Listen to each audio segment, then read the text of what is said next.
Breaking news చూస్తున్నాం. ఢిల్లీలో CM Revanth Reddy బిజీగా ఉన్నారు. ఏఐసీసీ చీఫ్ ఖర్గే, రాహుల్ గాంధీతో రేవంత్ రెడ్డి తెలంగాణ మంత్రులు మీట్ అయ్యారు. సుమారు 2 గంటల పాటు చర్చించారు. ఇవాళ సాయంత్రం ఇందిరాభవన్ లో ఎంపీలతో ముఖ్యమంత్రి భేటీ కానున్నారు. కులగణనపై సీఎం పవర్ పాయింట్ ప్రెజెంటేషన్ ఇవ్వనున్నారు. ఈ నేపథ్యంలో పార్లమెంటులో బీసీ రిజర్వేషన్ బిల్లుపై మాట్లాడాలని సీఎం రేవంత్ రాహుల్ గాంధీని కోరినట్టుగా తెలుస్తుంది. ఈ సమావేశంలో పాల్గొన్న డిప్యూటీ సీఎం భట్టి, మంత్రులు పాల్గొన్నారు.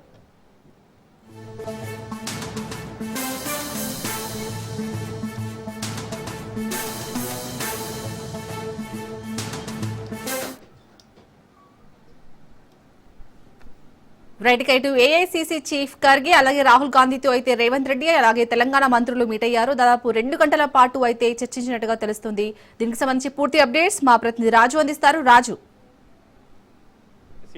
CM Revanth Reddy, deputy CM Bhatti Vikramarka, Telangana ముఖ్య నేతలు కూడా ఢిల్లీలో పర్యటిస్తున్నారు. ఇవాళ కొద్దిసేపటి క్రితమే ఏఐసీసీ అగ్రనేతలు, ఏఐసీసీ చీఫ్ మల్లికార్జున ఖర్గేతో పాటు పార్లమెంటు ప్రతిపక్ష నేతగా ఉన్నటువంటి రాహుల్ గాంధీతో ఖర్గే నివాసంలో సీఎం రేవంత్ రెడ్డి, బట్టి విక్రమార్క, పీసీసీ చీఫ్ మహేష్ కుమార్ గౌడ్, కొండా సురేఖ, పొన్నం ప్రభాకర్ గౌడ్, వాకిడి శ్రీహరిముద్రాజు భేటీ అయ్యారు. ప్రధానంగా తెలంగాణలో ఇటీవల రాష్ట్ర రాజకీయాల్లో ప్రధాన చర్చనీయాంశంగా మారినటువంటి బీసీ రిజర్వేషన్ అంశం. స్థానిక సంస్థల ఎన్నికల్లో బీసీలకు 42% రిజర్వేషన్ కల్పించే యోచనలో రాష్ట్ర ప్రభుత్వం ఉంది. దానికి సంబంధించి ఇటీవల అసెంబ్లీలో కూడా కులగణన నివేదికను తీర్మానం చేసినటువంటి పరిస్థితి ఉంది. బీసీ రిజర్వేషన్లు విద్యా, ఉపాధి, ఉద్యోగ అవకాశాల్లో బీసీలకు 42% రిజర్వేషన్ కల్పించేందుకు బిల్లును తీసుకువచ్చింది. రాష్ట్ర శాసనసభ, శాసన మండలిలో ఉభయ సభల్లో కూడా ఈ బిల్లును ఆమోదించినటువంటి పరిస్థితి అయితే ఉంది. దీన్ని అటు గవర్నర్కు అదేవిధంగా కేంద్రానికి కూడా పంపినటువంటి పరిస్థితి అయితే ఉంది. ఇప్పటి వరకు కేంద్రం నుంచి ఎటువంటి స్పందన లేదు. అయితే అధిష్టాన పెద్దలకు తెలంగాణలో కులగణన జరిగినటువంటి తీరుతెన్నులను వివరించారు. ఏ విధంగా శాస్త్రీయబద్ధమైనటువంటి డేటాను ప్రజల నుంచి తీసుకున్నారు, ఏ వివరాలను ప్రజల నుంచి సేకరించారు అనేటటువంటి అంశాలకు సంబంధించి అగ్రనేతలకు CM Revanth Reddy, deputy CM Bhatti Vikramarka briefing చేశారు. ప్రధానంగా తెలంగాణ రాష్ట్ర ప్రజల నుంచి సామాజిక, రాజకీయ, విద్యా, ఉద్యోగ, ఉపాధి, కుల వివరాలను కూడా సేకరించింది రాష్ట్ర ప్రభుత్వం. అందుకోసం ప్రత్యేకించి ఒక కమిటీని కూడా నియమించింది. పూర్తి స్థాయిలో కూడా ప్రణాళిక సంఘం సంబంధించినటువంటి ఉద్యోగులను కూడా పూర్తి స్థాయిలో ఫుల్ ఫ్లెడ్జ్డ్గా ఇంటింటికి చేరవేసి వారి యొక్క డేటాను కలెక్ట్ చేసినటువంటి పరిస్థితి అయితే ఉంది. ఆ డేటాను కూడా వివరించినటువంటి పరిస్థితి అయితే ఉంది. అదే అగ్రనేతలైనటువంటి మల్లికార్జున ఖర్గే, అదేవిధంగా పార్లమెంటు ప్రతిపక్ష నేత రాహుల్ గాంధీ, ఇరువురు కూడా ఒకరు లోక్సభ, ఒకరు రాజ్యసభలో ప్రతిపక్ష నేతలుగా ఉన్నారు. కాబట్టి త్వరలో ఇప్పుడు ప్రస్తుతం పార్లమెంటు ఉభయ సభల సమావేశం కొనసాగుతున్న నేపథ్యంలో ఈ బిల్లుకు సంబంధించి కూడా చర్చకు లేవనెత్తాలి. అంతేకాకుండా ఈ బిల్లును రాజ్యాంగంలోని 9వ షెడ్యూల్లో చేర్చేందుకు కీలకంగా మీరు ముందుండాలి అనేటటువంటి అంశానికి సంబంధించి వారిని అధిష్టాన పెద్దలు రాహుల్ గాంధీ, మల్లికార్జున ఖర్గేలను తెలంగాణ సీఎం రేవంత్ రెడ్డి కోరారు. అయితే ఈ సమావేశం మల్లికార్జున ఖర్గే నివాసంలో దాదాపు 2 గంటల పాటు ఈ యొక్క సుదీర్ఘంగా ఈ యొక్క సమావేశం జరిగింది. తెలంగాణలో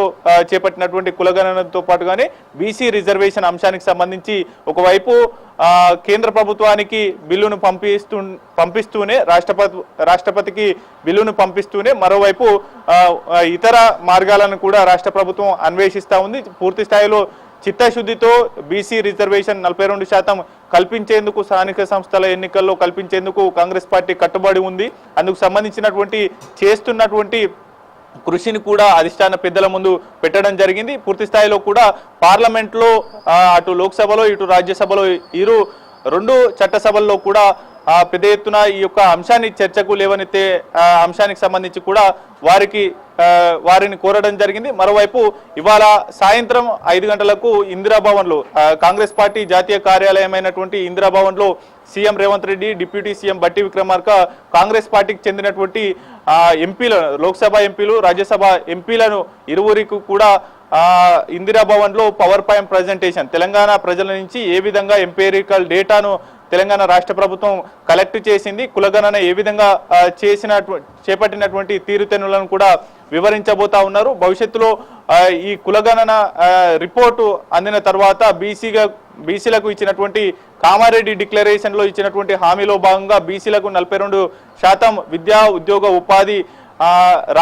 స్థానిక సంస్థల ఎన్నికల్లో రాజకీయంగా రిజర్వేషన్ కల్పిస్తామనేటటువంటి ఇచ్చినటువంటి హామీకి సంబంధించి ఏ విధంగా ముందుకు వెళ్లాలనేటటువంటి భవిష్యత్ కార్యాచరణతో పాటుగానే కేంద్ర ప్రభుత్వం మీద కాంగ్రెస్ పార్టీ ఎంపీలు ఒత్తిడి తెచ్చే విధంగా కూడా కృషి చేయాలని ఆయన power point presentation Indira Bhavan లో ఇవ్వనున్నారు. ఆ తర్వాత CM Revanth Reddy, deputy CM Bhatti Vikramarka, తెలంగాణకు సంబంధించినటువంటి బీసీ మంత్రులు కూడా అటు ఇండియా కూటమిలో ఉన్నటువంటి వివిధ రాజకీయ పక్షాలను కలిసి పార్టీ అధినేతలను, అదేవిధంగా ఆ పార్టీకి చెందిన వివిధ పార్టీలకు చెందినటువంటి ఎంపీలను కలిసి ఈ యొక్క బీసీ బిల్లుకు మద్దతు కూడగట్టేటటువంటి ప్రయత్నం చేసే అవకాశం ఉంది. ఇవాళ అన్ని ఇండియా కూటమిలో ఉన్నటువంటి రాజకీయ పక్షాలతో పాటుగానే ఇతర పార్టీల్లో ఉన్నటువంటి బీసీ ఎంపీలను కూడా కలిసేటటువంటి అవకాశం అయితే కనిపిస్తా ఉంది. వరుసగా CM Revanth Reddy, deputy CM Bhatti Vikramarka BC reservation కోసం ఢిల్లీలో బిజీగా గడుపుతున్నటువంటి పరిస్థితి అయితే ఉంది. ఉదయం నుంచి 2 గంటల పాటు ఈ యొక్క అగ్రనేతలైనటువంటి మల్లికార్జున ఖర్గే రాహుల్ గాంధీతో భేటీ అయింది. ఇవాళ సాయంత్రం 5 గంటలకు పవర్ పాయింట్ ప్రజెంటేషన్ కులగణన మీద ఇవ్వబోతా ఉన్నారు. Right, thank you Raju.